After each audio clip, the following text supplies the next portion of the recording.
Bayangkan kalau kita bisa keluar rumah, memetik sayuran segar langsung dari kebun sendiri tanpa perlu ke pasar, tanpa khawatir tercemar pestisida, dan kesegaran sayuran yang baru dipetik ini membuat rasanya lebih enak daripada sayuran dari supermarket.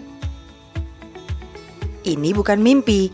Memiliki kulkas hidup alias petak kecil lahan yang berisi tanaman kebutuhan sehari-hari sangat bisa diwujudkan di rumah kita sendiri. Kulkas hidup bukan teknologi canggih atau mahal.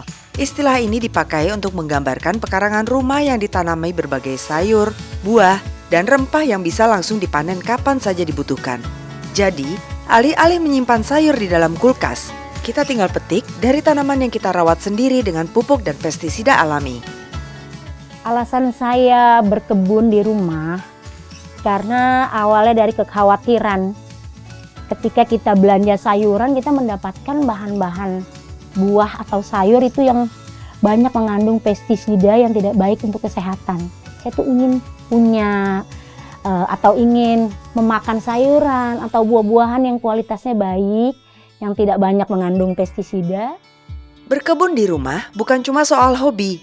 Ini adalah solusi. Yang utama menjadi solusi bagi pemenuhan kebutuhan pangan dan sehat dan segar tanpa perlu merogoh kocek terlalu dalam. Kedua, solusi untuk mengurangi polusi udara karena tanaman di kebun melepaskan oksigen dan menyerap karbon dioksida. Beberapa jenis tanaman bahkan menyerap banyak polutan dari udara. Saat berjalan di antara tanaman, kita akan merasakan kesegaran ekstra. Ketiga, berkebun bisa mengembalikan hubungan manusia dengan alam melalui sentuhan langsung dengan tanah dan dedaunan. Cukup dengan menjejakkan kaki di atas tanah, manusia terhubung kembali dengan energi kosmik atau yang populer dengan istilah grounding.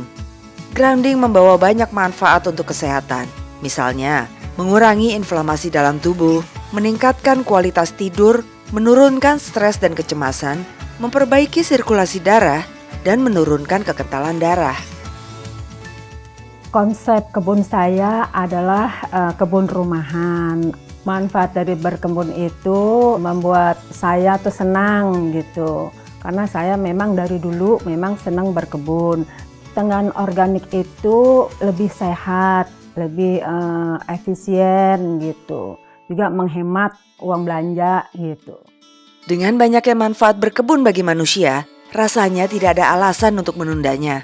Untuk memulainya, bisa dari tanaman yang sering kita konsumsi sehari-hari, seperti aneka sayuran berdaun hijau, bumbu dapur, dan buah-buahan. Bila rutin merawat kebun, kita bisa panen setiap minggu, bahkan setiap hari bergantian antara beragam tanaman.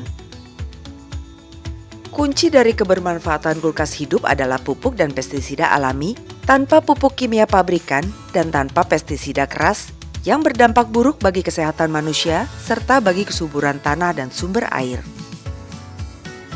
Membuat sendiri pupuk alami bukan hal sulit. Kita bahkan bisa memanfaatkan sisa potongan sayuran dari dapur, kulit buah-buahan, dan sisa pruning dari dedaunan di kebun. Sekarang saya mau bikin pupuk organik cair dari limbah rumah tangga. Sengaja saya potong-potong supaya lebih cepat pembusukannya, biar lebih cepat jadi. Ini dari sampah kebun. Jadi sampah yang ada di rumah tangga, sampah kebun, buah-buahan, saya masukkan sini. Rendaman bahan organik ini lalu didiamkan selama 1 bulan. Pupuk organik cair yang sudah jadi siap disiramkan ke tanaman di kebun. Tumpukan dedaunan kebun dan sampah dapur juga bisa dimanfaatkan untuk membuat kompos sebagai pupuk alami padat sekaligus media tanam. Caranya sangat mudah, cukup dengan mencampur sampah alami dengan tanah dan media tanam dan biarkan terurai selama 6 minggu. Untuk hasil maksimal, atur sistem tanam berlapis, yaitu sayuran di pot kecil, rempah di petak tanah, buah di sudut pekarangan, dan tanaman bunga-bungaan untuk mengalihkan serangga guna melindungi tanaman sayuran. Agar lebih ramah lingkungan dan hemat biaya, kita bisa menggunakan ember bekas atau galon bekas sebagai pot tanaman.